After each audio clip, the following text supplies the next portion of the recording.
Hey guys, welcome back to another episode of I Have No Idea What I'm Doing. Today we are going to try to replace the headliners.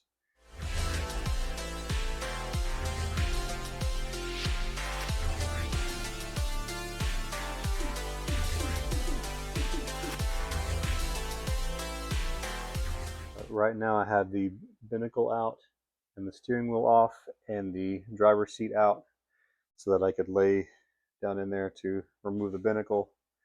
I'm going to go ahead and just leave that out for now while we do this. I think the door headliners are fairly easy to pop off. The roof headliners, according to the instructions, there are a couple of screws up here that hold the sun visors on. And then there are a couple of screws on the back one that hold this one on. So once these come off, this should slide back, maybe come off, and then this one should slide forward to come off. I bought a new set of them from DeLorean in Houston. They're the new fiberglass ones that come pre-upholstered, so this should last a lot longer. They smell really bad, not in a good way, not the new car smell. It's like ammonia, uh, sour. I don't know. I'm hoping that it's not going to stink my car up, but I'm sure it'll eventually air out. So yeah, we're gonna try to pop these off. Don't know if I'm going to do the whole thing today. I think the first step is to get these guys off. Also, one of the reasons I'm doing this it is separating a little bit, but also just the glue and whatever foam has completely degraded. So when you touch this, just dust falls down. It drives my allergies nuts. My wife can't even sit in the car because of her allergies. So this is definitely something I want to go ahead and get taken care of sooner rather than later. I know that you also kind of need to pull the seal off to get access to the edge. So yeah, that looks like that's just going to come up and then pull this glue off. Pull this fabric off, pull the whole thing off, reverse the steps, and hopefully it's not too terrible of a job. So I'm going to set the camera down and we're going to get to it. All right, let's go. The new headliners did come with a removal tool. I also have just a standard fir tree removal tool. So between these two, hopefully this won't be too terrible of a job. All right, here we go.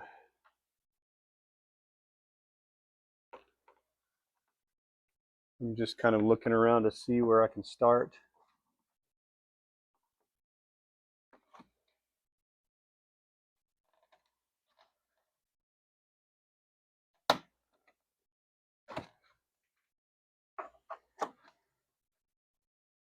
Now, I don't know if you can see this, the dust is already just everywhere. I'm going to go ahead and put the sheet down. I'm going to put a sheet inside the car because this stuff is going to go everywhere and I don't want to have to vacuum it up. So we'll do that first.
All right, so here's the original.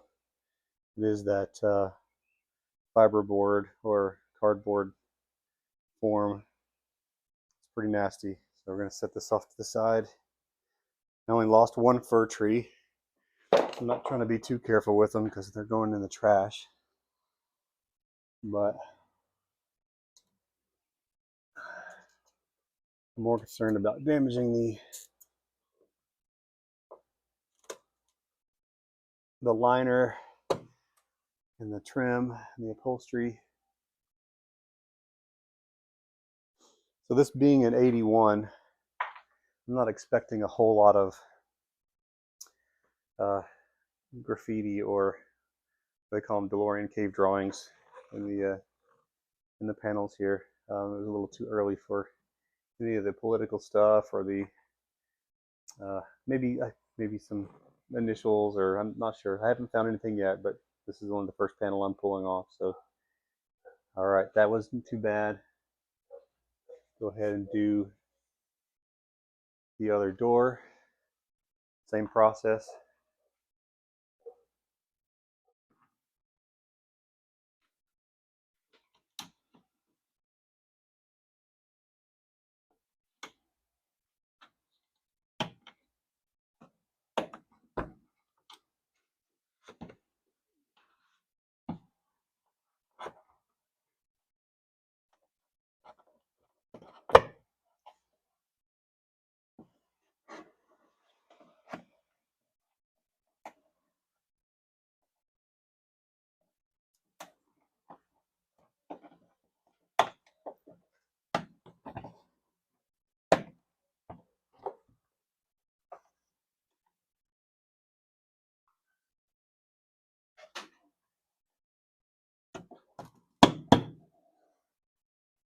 Should probably be wearing a mask for this. This stuff is nasty.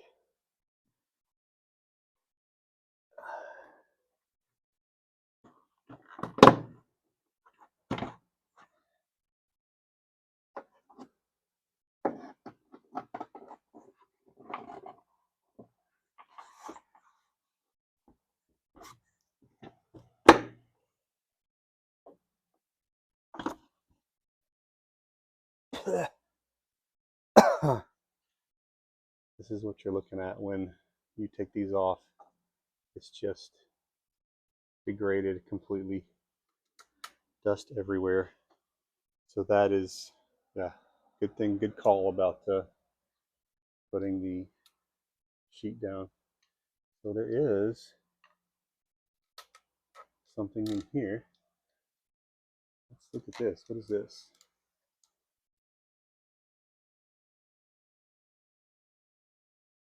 Interesting.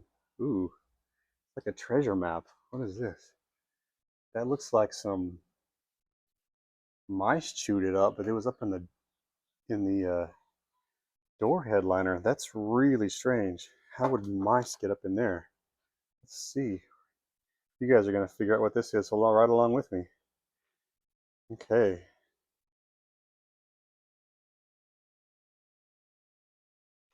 Looks like some kind of a checklist. Check front and rear latches or closed position, connect electrical test unit, check illumination of red lamp, rear edge amber lamp. This is literally the checklist of them building the car on the doors. Wow, this is really cool. I don't think I've ever seen this before. Unlock door, door switch, select door lock, center, turnkey. This is literally yeah, there's the interior, exterior, like the employee number maybe of, yeah, and there's some initials. There's some initials here, some kind of an inspection number or interior, exterior 240 or 270. I'm not sure what that is.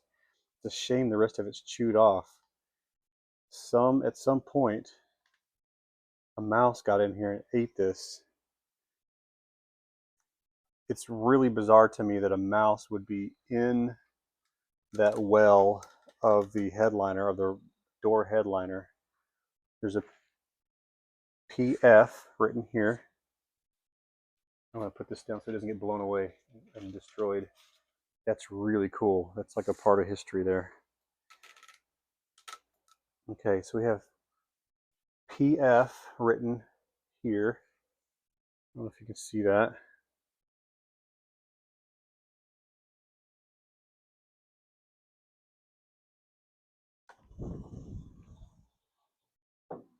Gently looking for other parts of that. So there's some foam in here.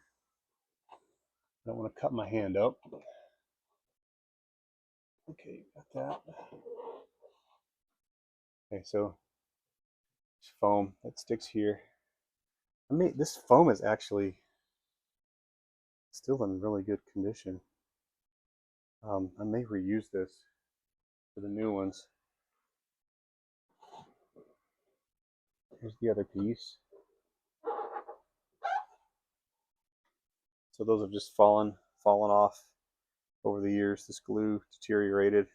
All right, so the first thing we're going to do is lift up the seal that is covering up any of the material on the headliner here and get that out of the way so that this is free to come loose. Should just gently work it loose.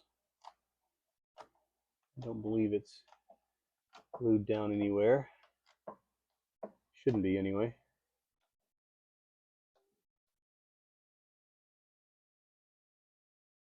All right. There's that. And then I'm going to get a probably a screwdriver to kind of help separate this. And then it's going to be a lot of scrubbing and cleanup to get this old glue, old material off. It's very degraded, very deteriorated. I'm also going to take a picture of how much material is left and err on the side of safety of having too much rather than too little. When I replace when I put the new ones on, there's going to be a lot of extra material here that you're supposed to trim. And so I will kind of take a picture and kind of keep an eye out on how much and then fold it over and trim it and go from there. Yep, I need a mask. Stuff is nasty. So that's what that looks like.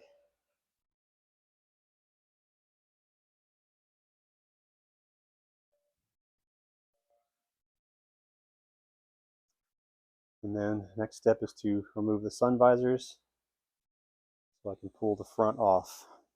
We'll do that next. Okay, for the sun visors, they're just 2 screws on each one. Those should come off, which should drop the headliner, which should let me carefully remove the interior dome light. And then the headliner is connected to brackets that should just kind of slide off and the whole thing should come loose.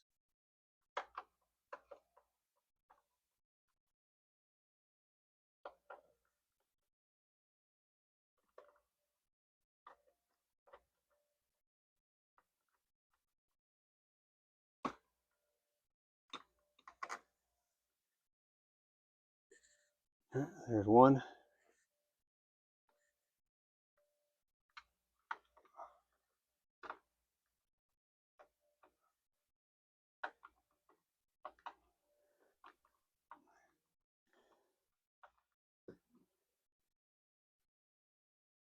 And 2. Do the other side.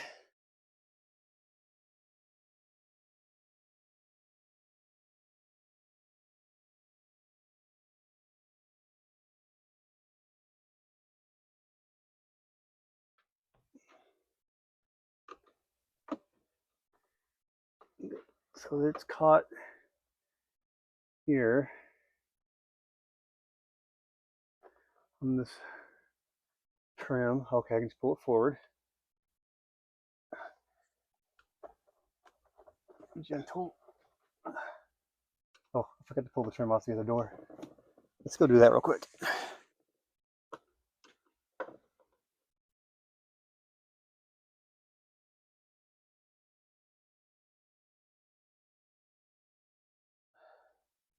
This should, okay, it goes forward and comes right off.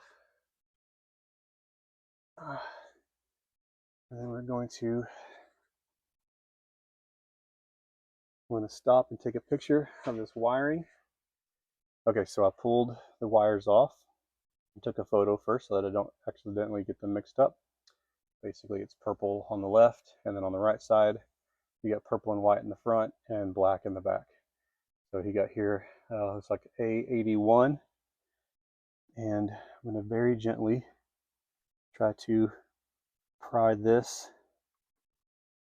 loose so that the light can come through. So far, so good. I don't want to break anything.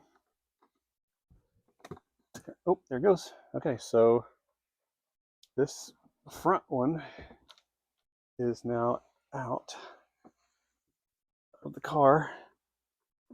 You just see all the crap coming out of that. That's what we were breathing, and that's what's going up our noses while I was driving. Okay, so this has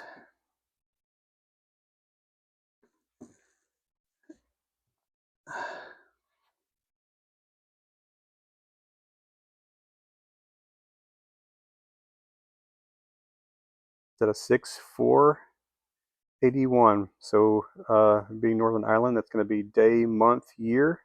I do know that this was made in April of 81.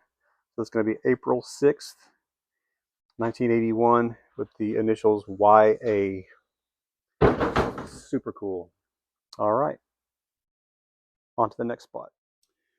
All right, so here is what's left of the deteriorated foam. That's what we've been breathing. And you can see up here at the top on the fiberglass roof, there's the bracket that holds the clip that holds the headliner in. There's another clip back here that holds the rear one. And then this one is attached with a screw here and a screw over there. So I'm going to remove those two and this should slide off. We'll do that next.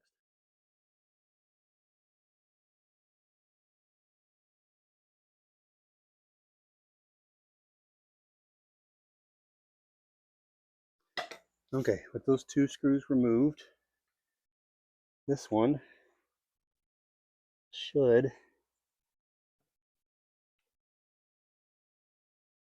just slide back. How was this held in? Onto the next spot.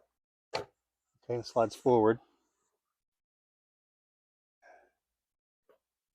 Okay.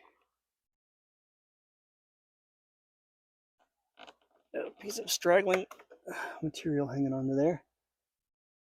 Same on the other side. It looks like the rear panel was made March 16th.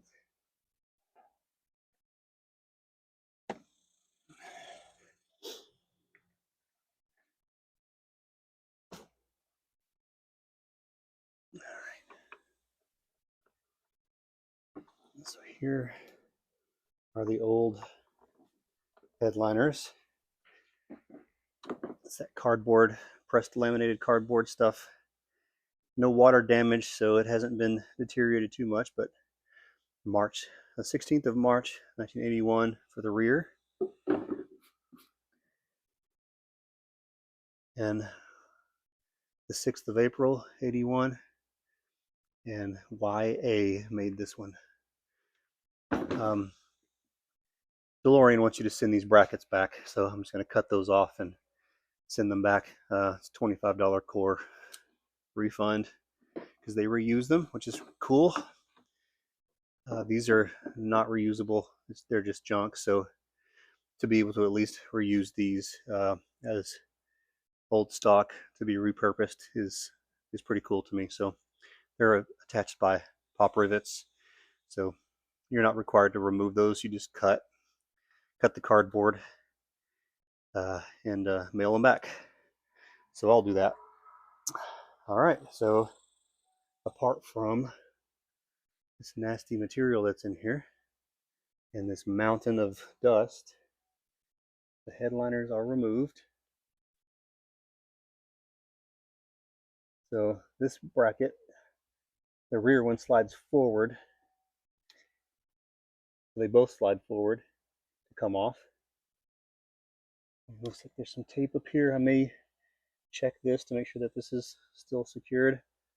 That's come loose a little bit, so I may do some VHB tape to remount that to the roof just to kind of get it out of the way while I'm cleaning this up. Otherwise, the next step is to scrub this.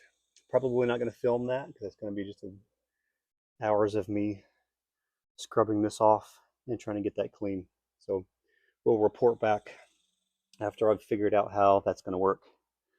Also, these sun visors have instructions on starting the engine and opening the doors. This is kind of deteriorated over the years.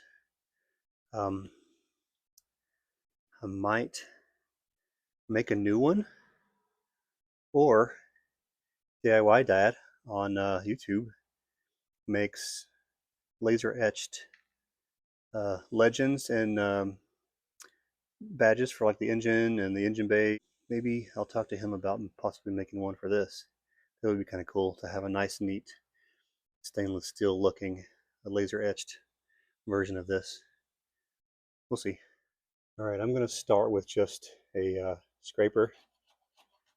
That seems to be working fairly well. So I'm going to just kind of go around this probably a few times. Probably need to do the back as well because it needs to kind of, the fabric needs to kind of touch the edge. They say don't flip it over. You don't want it too long. If you flip the new fabric over and water gets in here, the water will wick up into the material and deteriorate. So what they say to do is cut it, trim it up close, and then you're going to glue it, put some cardboard around here to prevent overspray, and use your spray adhesive, like a 3M interior or headliner spray adhesive. And you're going to fold this up, fold the fabric up to it, and stick it down and let it dry. And then you use a straight edge razor to trim that even along the top so that the fabric comes up here and stops. You don't want it overlapping because it'll wick up water. So that's the plan. I'm just going to continue scraping this until it's clean enough that I think the glue will stick. I don't know if I'm going to take alcohol to this, Goo Gone. We'll see. We'll see what it takes to get this clean. While I'm cleaning this off, I thought I might kind of share a little bit about this particular car's history, of little what I know. I don't know a whole lot, but I'm fascinated with the history of things and the things that people leave behind and the stories that go along with them. And so when I bought this, of course, it being a DeLorean, you know that the previous owner loved it, no matter what. The fact that it's still in this good of condition, only 24,000 miles, garage kept its whole life, meant somebody loved it. And I don't want that to disappear. I don't know much about the previous owner. I know that it was a woman, and her name was Bevan, or Bevan, or Bevan. I'm not sure exactly how to pronounce that, so I apologize if I'm saying that wrong. Bevann, Moisey. Bevan Moisey. She lived in Fullerton, California. And she bought this car in 1991 from the original owner. I know absolutely nothing about the original owner. Couldn't find any kind of trace or history of ownership. But Bevan passed last year in 2025, second half of the year, I believe. And she was 88 years old. And when I bought this from the seller, who was handling it through her, I believe her niece, through an estate, um, left it to her in her estate, and she sold it. And when I asked him if there was any paperwork or history of maintenance records or anything on this vehicle, he said no, there was no information on it other than what he knew, which was that the woman passed and left it to her niece, and that she loved it and was active in the community and took it to car shows and did some charity events and things like that. Well, when I got it home and started doing a deep dive into the car, looking at all the nooks and crannies, and opened up the glove box, and lo and behold, a huge pile of maintenance records, receipts, smog tests, registration, newspaper articles, car show placards, her sunglasses, her old vanity plates. Everything you could possibly think of was in this glove box. And this is like a treasure trove of history to me, to know where this car came from and now where it's going. It's a literal time machine to me, and that's more special than just the history and the infamy of this car, not just the movies, but the history of the DeLorean. And so I was super excited to find that. I immediately took everything out very carefully. It's all very old. Those carbon copy papers from the 80s, they're very brittle. Mice had gotten into a little bit of it. So I very carefully spread them all out and put them in plastic sleeves in a binder. I have a binder now that I'm keeping all the records, everything that I buy, everything that I do to it, all of my receipts, my registration, to continue that history of this car, so that whenever I pass or whenever I end up having to sell this for whatever reason, I hope that doesn't happen. I hope maybe my kid wants it. Maybe I'll leave it to him. I don't know what's going to happen. The future will only tell. But I want that history to be documented and that legacy to be continued, because this car meant something to somebody. All I know is what's in those receipts. But there's some newspaper clippings of DeLorean stories when John DeLorean died. There's a clipping of the announcement for the last time that the Back to the Future ride was going to run, and they wanted all the DeLoreans in the area to show up because Christopher Lloyd was going to be there. There are placards from when she went to car shows. There's a sign from when she went to some kind of a homecoming parade. Um, there's a newspaper clipping about the law in California requiring that you have license plates on the front of the car.